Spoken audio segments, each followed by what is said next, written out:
M Jasmeet Kaur. मैं देहरादून उत्तराखंड से belong करती हूँ। मैंने उत्तराखंड PCSJ में रैंक 1 सिक्योर किया है।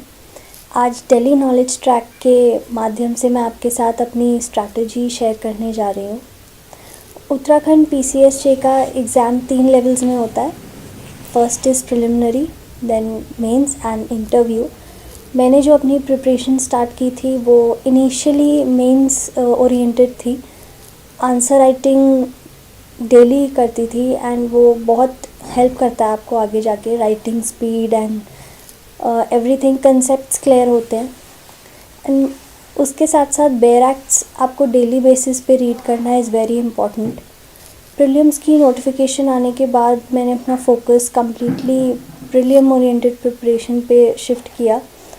बेयर एक्ट्स डेली पढ़े, रिवाइज किए बार बार, इम्पॉर्टेंट सेक्शंस पे ज़्यादा एम्फसाइज़ दिया एंड साथ ही साथ लास्ट ईयर के MCQs सॉल्व किए सभी स्टेट्स के।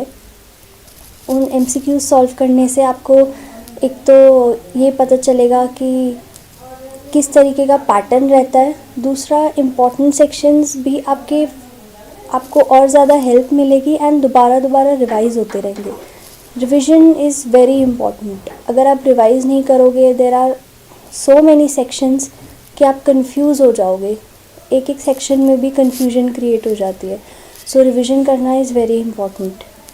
नेक्स्ट, मेंस के लिए आंसर राइटिंग, जैसे मैंने बताया, वो बहुत इम्पॉर्टेंट है एंड एक आंसर को आप एक बार लिख कर नहीं छोड़ सकते, उसको आप दोबारा लिखिए, बेटर बनाइए।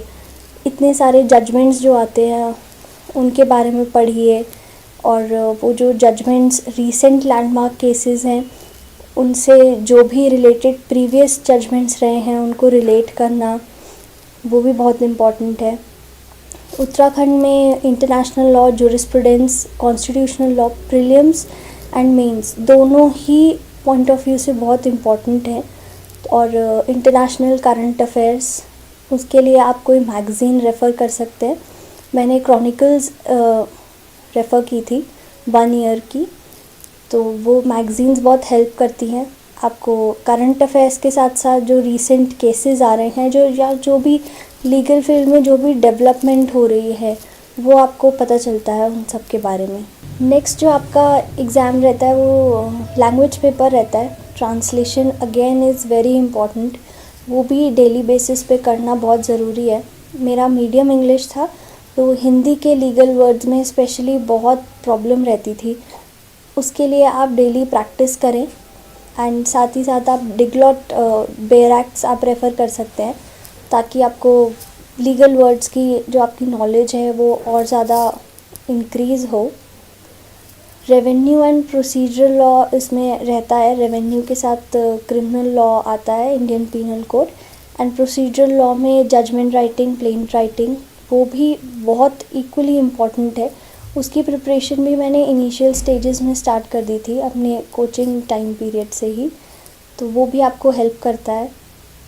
नेक्स्ट, इंटरव्यू की स्टेज के लिए आप बहुत सारी चीज़ें रेफ़र कर सकते हैं। यूट्यूब में काफ़ी सारी वीडियोस अवेलेबल हैं, आप वो देख सकते हैं। अपार्ट फ्रॉम दैट आप ऑनलाइन मॉक इंटरव्यूज़ दे सकते हैं। मेरी स्ट्रैटेजी ये नहीं थी कि मुझे सिर्फ उत्तराखंड पे ही फोकस करना है, मैंने और भी स्टेट्स पे फोकस किया एंड उसमें मुझे और ज़्यादा हेल्प मिलती है बिकॉज़ आपको लॉज, लोकल एक्ट्स पढ़ने के लिए मिलते हैं एंड आपको आंसर राइटिंग भी आपकी इम्प्रूव होती है, आपकी नॉलेज बढ़ती है। तो मेरी स्ट्रैटेजी ये नहीं थी कि मुझे सिर्फ उत्तराखंड पे ही फोकस करना है, मैंने उसके साथ और भी स्टेट्स के एग्ज़ाम पे मैं फ़ोकस कर रही थी। और आंसर राइटिंग जो था वो ही सबसे ज़्यादा उसने मुझे हेल्प की है ये क्लियर करने में एग्ज़ाम। और साथ ही उत्तराखंड में एक कंप्यूटर का क्वालिफाइंग एग्ज़ाम भी रहता है, तो वो भी बहुत इम्पॉर्टेंट है। उसमें आपको practical knowledge plus theoretical knowledge दोनों ही चीज़ें आपको करनी है। और वो कंप्यूटर्स का जो एग्ज़ाम प्रिपरेशन थी वो मैंने पहले ही कर ली थी बिकॉज़ मेंस के टाइम पर बेटर रहता है कि आप आंसर राइटिंग पे, अपनी हैंड राइटिंग पे, स्पीड पे, इन सब पे फोकस करें। कोशिश करें कि आपका कोई भी आंसर नहीं छूटे, आप सारे आंसर्स अटेम्प्ट करके आएँ, वो बहुत इम्पॉर्टेंट होता है। एंड आपकी हैंड राइटिंग, आप किस वे में अपने आंसर को प्रेजेंट कर रहे हैं, आपने कैसे उसको फ्रेम किया है, वो भी बहुत एक इम्पॉर्टेंट रोल प्ले करता है आपको अच्छे मार्क्स सिक्योर करने में। तो इसीलिए मैंने स्टार्टिंग से ही लिखने पे, राइटिंग पे बहुत ज़्यादा फोकस किया था, जिससे मेरे कंसेप्ट्स क्लियर हुए, हैंड राइटिंग स्पीड अच्छी हुई और मुझे मेंस में अच्छे मार्क्स स्कोर करने में बहुत हेल्प मिली। प्रीलिम्स की स्ट्रैटेजी ये थी, उत्तराखंड में 200 मार्क्स का पेपर आता है, जिसमें से 50 मार्क्स पार्ट 1 रहता है आपका international law, constitution and jurisprudence, plus जितना भी आपका legal current affairs and otherwise भी जो भी करंट टॉपिक्स हैं वो सभी कवर होते हैं। नेगेटिव मार्किंग रहती है, so it is very important कि हम गलत आंसर ना टिक करें, तो आंसर सही होने चाहिए एंड हमें कॉन्फिडेंस भी होना चाहिए वहाँ पर कि हमारा आंसर बिल्कुल सही है। वो कॉन्फिडेंस तभी आता है जब आप MCQs सॉल्व करते हैं। जब आप MCQs बार बार सॉल्व करते हैं तो आपको पता चलता है कि आप कहाँ लैग कर रहे हो, प्लस आपको थोड़ा सा और उनको सॉल्व करने में भी हेल्प मिलती है। आपको अगर आंसर नहीं ठीक से भी याद तो आप एलिमिनेशन मेथड अप्लाई कर सकते हैं एंड अपना आंसर चूज़ कर सकते हैं। यूट्यूब में भी आप काफ़ी सारे आपको करंट टॉपिक्स पे बहुत अच्छे अच्छे लेक्चर्स मिल जाएंगे, तो आप उनको रेफ़र कर सकते हैं। अपना एक नोटबुक प्रिपेयर करें ताकि आपको करंट आपके एक जगह रहें एंड आपको रिवाइज़ करने में एग्ज़ाम के टाइम पे इजी रहे। तो करंट के लिए मैं बोलूँगी कि आप जब भी प्रिपरेशन जैसे ही स्टार्ट करते हैं फ्रॉम द वेरी डे 1, आप उन सभी चीज़ों को नोट करते रहें, तो वो आपके नोट्स एट हैंड रहेंगे एंड एग्ज़ाम में आपको बहुत हेल्प मिलेगी उनको रिवाइज़ करने में। उस कंटेंट को इम्प्रूव करना भी बहुत इम्पॉर्टेंट है, बिकॉज़ जैसे जैसे नए लैंडमार्क केसेस आते हैं या कुछ भी आपको अमेंडमेंट्स आते हैं नए, तो वो अप टू डेट रहना भी बहुत इम्पॉर्टेंट है। स्किप नहीं कर सकते आप कुछ भी। प्रीलिम्स के लिए मैं ये भी कहूँगी कि कई बार हम इम्पॉर्टेंट सेक्शंस पे फोकस करते हैं, बट सारे सेक्शंस पढ़ना भी बहुत इम्पॉर्टेंट होता है। ऐसा नहीं कि कुछ छूटना नहीं चाहिए, आप सब पढ़ें। लास्ट में आप फोकस इम्पॉर्टेंट सेक्शंस पे कर सकते हैं, बट आपको नॉलेज में सब कुछ होना चाहिए। मेंस प्रिपरेशन के लिए हमारे यहाँ पर एग्ज़ाम्स रिटन जो रहते हैं, सबसे पहले आता है प्रेजेंट डे। प्रेजेंट डे में अगेन आपका इंटरनेशनल लॉ, कॉन्स्टिट्यूशन, जूरिस्प्रूडेंस, ये सब आपको पढ़ना होता है। Plus present day topics, current affair से रिलेटेड कोई अमेंडमेंट्स या रीसेंट केसेस, ये सब भी आपको अच्छे से, कंटेंट भी आपका अच्छा होना चाहिए, सिर्फ पता होना सफिशिएंट नहीं होता। सो उस पर भी फोकस करें कि आपका कंटेंट भी अच्छा हो, प्लस आपने उसको फ्रेम कैसे किया है आंसर को, वो भी बहुत इम्पॉर्टेंट है। उस पर भी फोकस रखना उतना ही इम्पॉर्टेंट है। कंटेंट अगर आप लिख देंगे तो वो अच्छे से प्रेजेंटेबल होगा अगर, तो आपको अच्छे मार्क्स और बेटर मार्क्स सिक्योर करने में हेल्प करेगा। सब्सटैंटिव लॉ के लिए मैंने previous year question paper solve किए थे, जिसमें मैंने उत्तराखंड के previous year questions plus Uttar Pradesh के प्रीवियस ईयर क्वेश्चंस भी आप रेफ़र करें, बिकॉज सिलेबस भी सेम है, क्वेश्चंस भी रिपीट होते हैं, तो वहाँ से आपको बहुत हेल्प मिल जाएगी।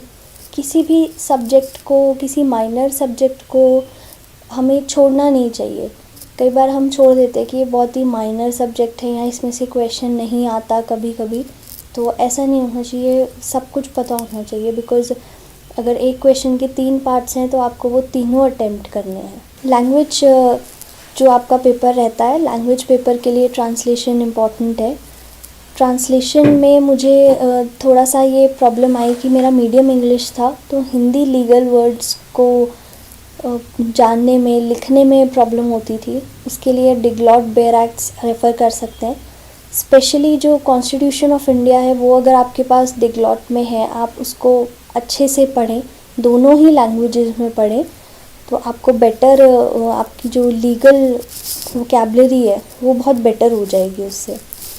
एविडेंस एंड प्रोसीजरल लॉ के लिए जजमेंट राइटिंग, प्लेंट, ये बहुत इम्पोर्टेंट होता है। इसकी प्रैक्टिस भी मैं कहूँगी कि आप जब मेंस की प्रिपरेशन, प्रीलिम से भी पहले जब आप प्रिपेयर कर रहे हैं, तो वो आप डेली करें, वो बहुत हेल्प करेगा आपको। मेंस के लिए मैं एक चीज़ और बोलना चाहूँगी कि आपके पास उतना टाइम नहीं रहता। कंटेंट आपके पास होता है हमेशा, लेकिन उस कंटेंट को किस तरीके से प्रेजेंट करना है, शॉर्ट में भी, शॉर्ट एज इन कि उस टाइम लिमिट में आपको अपना पेपर अटेम्प्ट करना है, तो उसके लिए आप डेली प्रैक्टिस करेंगे, वो बहुत हेल्प करेगी। Mains answer writing is one such thing जो आप एक दिन भी स्किप नहीं करेंगे तो वो ज़्यादा हेल्प करेगा।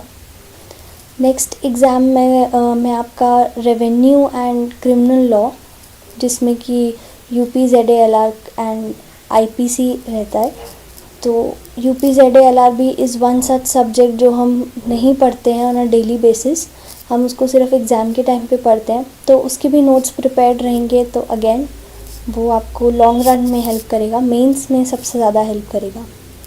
Computer is qualifying, so computer भी स्टार्ट प्रिपेयर करना इज़ इम्पॉर्टेंट। कंप्यूटर्स में थियोरेटिकल एंड प्रैक्टिकल दोनों क्वेश्चंस रहते हैं। तो इस तरीके से आप अपना मेंस की स्ट्रैटेजी बना सकते हैं कि सब कुछ कवर हो, कुछ भी ना रहे, कुछ भी ऐसा ना रहे कि आपको लास्ट मोमेंट पे प्रॉब्लम आए। Self study is very important. Coaching जाना या ना जाना I would say is a personal choice. Coaching आपको गाइड करती है, मैंने कोचिंग ली थी एंड मुझे बहुत अच्छी गाइडेंस वहाँ से मिली।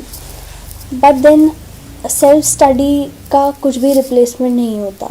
हार्डवर्क आपको करना है, आप कोचिंग जाएं या चाहे ना जाएं, सेल्फ स्टडी भी बहुत इम्पोर्टेंट होती है, वो आपको डेली बेसिस पे करनी ही है। मैं इनिशियली मैं 8 to 10 आवर्स सेल्फ स्टडी करती थी। नोटिफिकेशन के बाद उसको मैंने और एक्सटेंड किया, 12 to 14 आवर्स तक मैंने स्टडी करी मेंस के टाइम पे, और जिसमें जो ज़्यादा मैं आंसर राइटिंग ही करती थी, आंसर राइटिंग, नोट्स बनाना। तो ये मैं कहूँगी कि इसने मुझे बहुत हेल्प करी है। सभी व्यूअर्स को, सभी एस्पिरेंट्स को मैं यही टिप देना चाहूँगी कि आप डीमोटिवेट कभी भी ना हो, वर्क करते रहिए। आप अगर डेली बेसिस पे हार्ड वर्क करते रहेंगे तो आज नहीं तो कल आपको ज़रूर सक्सेस मिलेगा। एक या दो अटेम्प्ट देकर अगर हम नहीं सक्सेसफुल हो पाते तो उसमें डीमोटिवेट ना हो, उसको अपने आप को और इम्प्रूव करते जाएं, तो आपको success is bound to follow. And lastly I would like to thank Delhi knowledge track, जिन्होंने मुझे ये प्लेटफॉर्म दिया सो दैट मैं अपनी स्ट्रैटेजी आप सबके साथ शेयर कर पाई। Thank you.